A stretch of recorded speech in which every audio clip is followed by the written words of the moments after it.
Okay, we're going to spend a little bit more time talking about adding more text, wrapping text, and moving photos around on a page. At the end, we'll also talk about image carousels, which are a new feature in Bulb that I think will become really handy and useful while you're building your profiles. Okay, so if you remember from the last video, we talked about adding text. I just want to remind you that if you want to add text, you go to the end of either a photo, a video, the text itself, and just hit the enter button. Once that pops up, you will get a new choice list with your blue with the video and the image and the file option and the audio option and the URL. And wherever the blinking cursor is, you just start writing. You just start typing away what you need to type.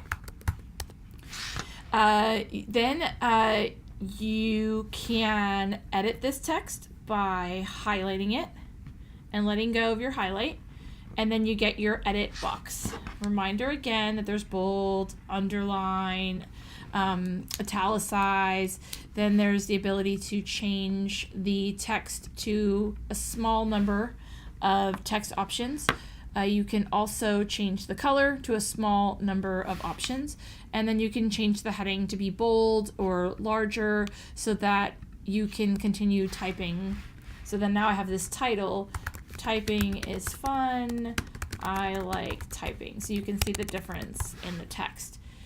Okay, so I mentioned that we would talk about text a little bit more. What I really want to talk about is wrapping text. So when you are in Bulb, you can wrap text around a photo. So when you wrap text, there's a couple things you need to know before you get started. The first thing you need to know is that you have to have text already typed out and written underneath the photo you want to wrap text around. So if I was wrapping text, would I wrap around this photo or this photo? The answer would be the bottom photo, because there is text underneath it already set up. So this photo, if I tried to wrap text, nothing would happen because it won't pull the text from above the photo. It will only pull text from the bottom. So when I'm wrapping text, I have two options. I can wrap text to the left of the photo, or I can wrap text to the right of the photo.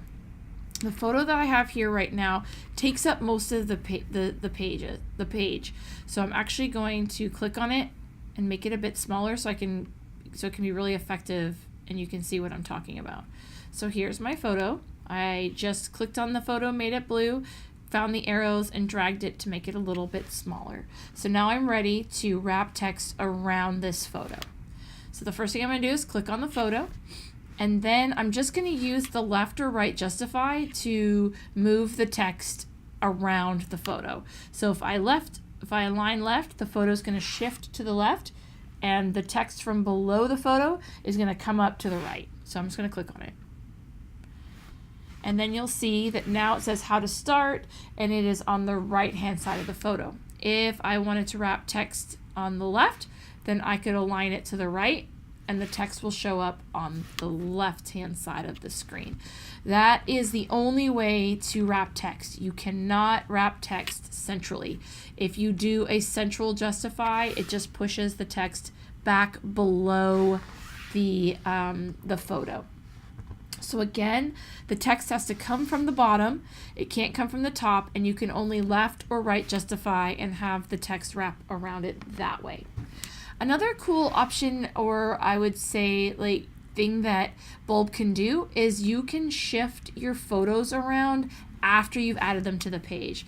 So let's say if you're reading all about me and you don't want to use the Google photo first, or you want the Google photo at the very end, it does get a little bit difficult sometimes to move them, but if you just click and make it blue and then click and drag, you can move all the way to the bottom of the page. And then see how it's highlighting gray every time I move to a new, it's like kind of like the text box. See, each one of these is a different text box. Once I get to a gray spot, and that's where I want to put it, I can let go, and the photo will fall right below what was highlighted gray. So again, click make it blue, drag, and as you go up into the site, wherever it's gray and you let go, it will fall below that space. So that's how you click and drag photos and move them around your page after you've edited or after you've added. So again, I'm going to go all the way to the top here, and I'm going to be able to put that photo right underneath Digital Learning Coaches. If I want to move it, I click on it till it's blue, and then I click and drag, and then I find the space where I want to drop the photo. This one I want to drop right below this line. All right, so the very last thing I want to talk about in this video is the carousel. This is probably my favorite look, so I'm excited to share it with you. So the first thing you need to do before you start a carousel, and a carousel is a space on your page that holds more than one photo. So you can add 5, 6, 7 photos, and it allows the person to click through the photos so that they can see each photo, but they're not separate. They're all kind of together. So first step, and this is the first tip or best practice, you're going to add your first photo. The most important thing, if you hear anything, is to make sure you change the size of the photo before you start adding more photos. So right now, if I was to make a small carousel, I could make the photo small. Once I do that, every photo in the carousel is going to be this size. So I like to have like kind of a bigger carousel so you can really see it. Oops, sorry. So I'm going to make this photo pretty large. Okay, so now I have my photo the right size that I want the carousel. I'm going to click into the photo, and now I'm going to look for the option of multiple photos, and you'll see that little image right after rotate image. So I'm going to click on it one time. It's going to say, uh-oh, do you want to add an image carousel? And then you say, okay. And then you feel like nothing happens. But if you see that now it's added kind of like a black frame around it, but then you'll also see that one photo is hanging out right underneath it. That's because when we start adding more photos, there's going to be little thumbnails below it. So now you're like, okay, well, how do I add more photos? You click on your photo carousel, and you go back up to your edit toolbar, and now you have 2 new buttons. You have a plus and a minus. That's for you to be able to add photos or take away photos. So we're just going to hit the plus sign, and again, just like before, you're going to see your asset library of everything that's already uploaded, or you can upload your own photos, or you can pull them from Google Drive. I'm going to upload a couple more, and you can only do these one at a time, okay? So I'm going to upload just a few more photos in my carousel. Okay, so now you'll see I have little arrows that can take us through the photos. All right, let's say I want to add one more photo to my carousel. Hit the plus sign. I'm going to click on upload. I'm going to browse my computer, and I'm going to choose this laptop.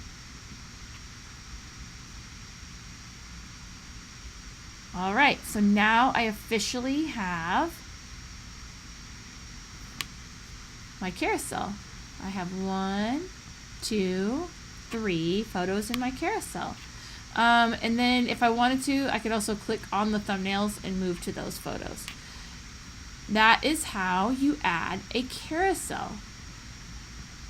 I didn't know if you noticed, but under each photo is the option to add a caption. You can add a caption to any one of your photos. You can just click in the add a caption here and say, this is a caption. You can describe the photo or do whatever you need to do.